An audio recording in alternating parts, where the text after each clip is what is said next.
অন্যদিকে মুখ্যমন্ত্রীর ধমকের পরই প্রশাসন তৎপর হয়েছে। বোলপুরে বৃহস্পতিবারই বোলপুরে ফুটপাত উচ্ছেদের অভিযান চলেছে। বুলডোজার দিয়ে ভাঙা হয়েছে দোকান ঘর। ফুটপাত উচ্ছেদের অভিযান চলেছে, বুলডোজার দিয়ে ভাঙা হয়েছে দোকান ঘর। ফুটপাথের মধ্যে এই উচ্ছেদ অভিযান চলছে। বোলপুরের ঘটনা, বৃহস্পতিবারই বোলপুরে এই উচ্ছেদ অভিযান, অর্থাৎ যে অবৈধ দোকানপাটগুলি ছিল সেগুলি উচ্ছেদের অভিযান চলেছে। প্রশাসন তৎপর হয়েছে মুখ্যমন্ত্রীর বলার পরই, মুখ্যমন্ত্রীর ধমকের পরই প্রশাসন তৎপর। এরপরে আবারও একটি বৈঠক করেছেন মুখ্যমন্ত্রী মমতা বন্দ্যোপাধ্যায়। প্রায় 1 মাস কোনো রকম উচ্ছেদ হবে না এমনটা বলেছেন তিনি। আর তারপরেই বুলডোজার দিয়ে ভাঙা দোকান ঘরের যে ছবি এই মুহূর্তে আপনাদের দেখাচ্ছি। বৃহস্পতিবারই বোলপুরে ফুটপাত উচ্ছেদের অভিযান চলে, ভেঙে গুড়িয়ে দেওয়া হয় সেই ঘরগুলিকে।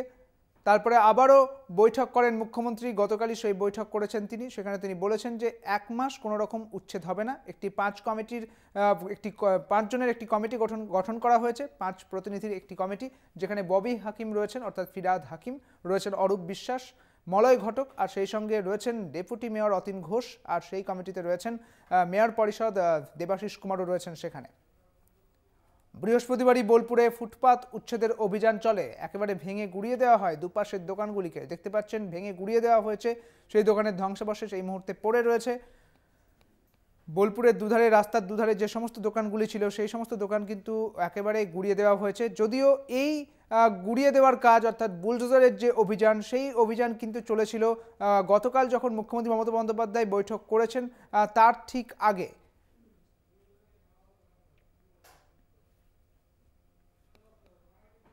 আমাদের সঙ্গে রয়েছেন আমাদের প্রতিনিধি মনা বীরবংশী। মনা, বুলডোজার দিয়ে ভাঙা হয়েছে বোলপুরের বেশ কিছু অবৈধ দোকানপাট, যেগুলি ভেঙে দেওয়া হয়েছে।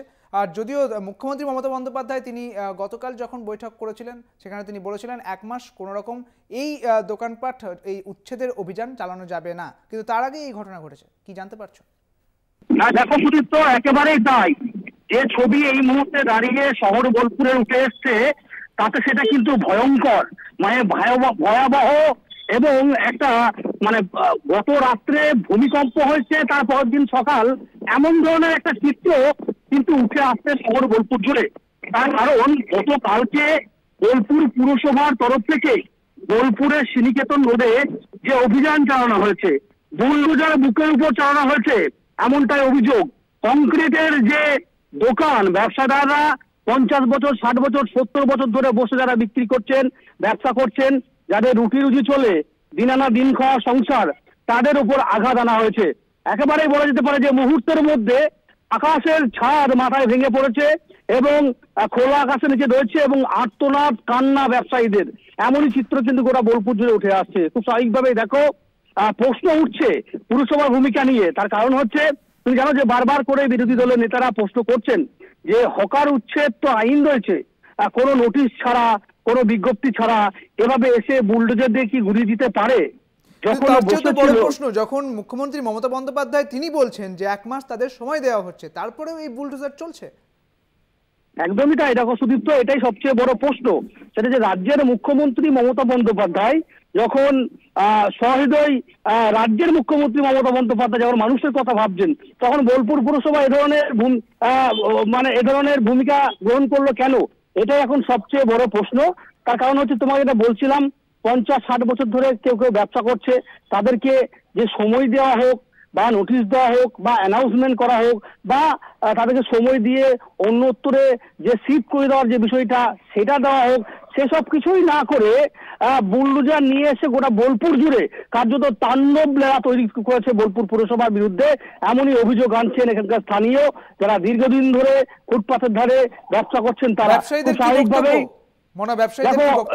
দেখো সুদীপ্ত, সকাল থেকে আমরা যখন বোলপুর শ্রীনিকেতন রোডে যখন গেলাম, তখন সাধারণ মানুষ, ব্যবসায়ীরা বলছে যে ছবি চোখের সামনে দেখছি এটা অবিশ্বাস্যকর, আমাদের কাছে স্বপ্ন মনে হচ্ছে, আমরা ভাবতে পারছি না।